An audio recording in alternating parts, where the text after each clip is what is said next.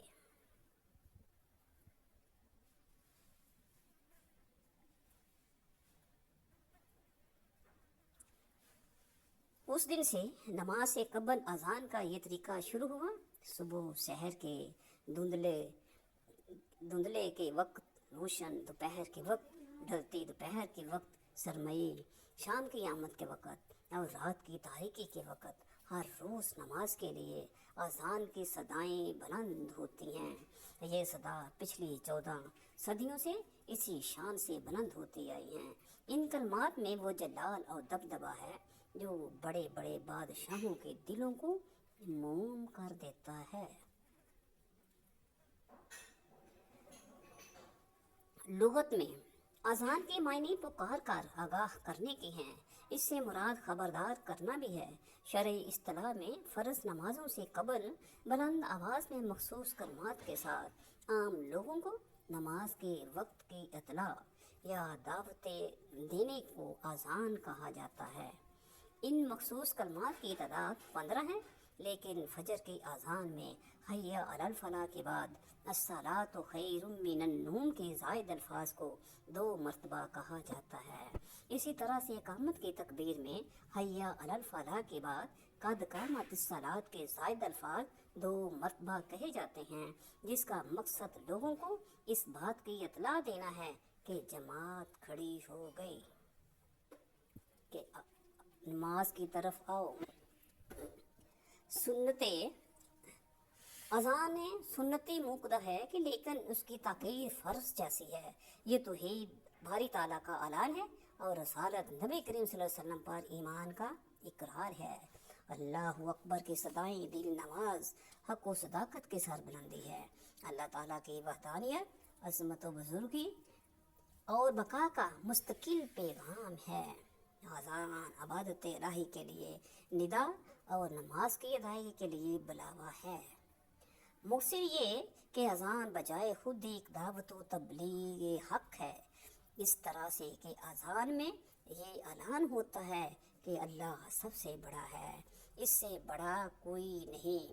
عظمت، بزرگی، بڑائی اور بلندی صرف اللہ کے لیے ہے اور محمد صلی اللہ علیہ وسلم اللہ کے رسول ہیں جن کے آنے پر نبوتیں ختم ہو گئیں، جن کا پیغام آخری پیغام الہی ہے اور نماز کے لیے بلاوا سعادت اور فلاح و کامیابی کی ضمانت ہے۔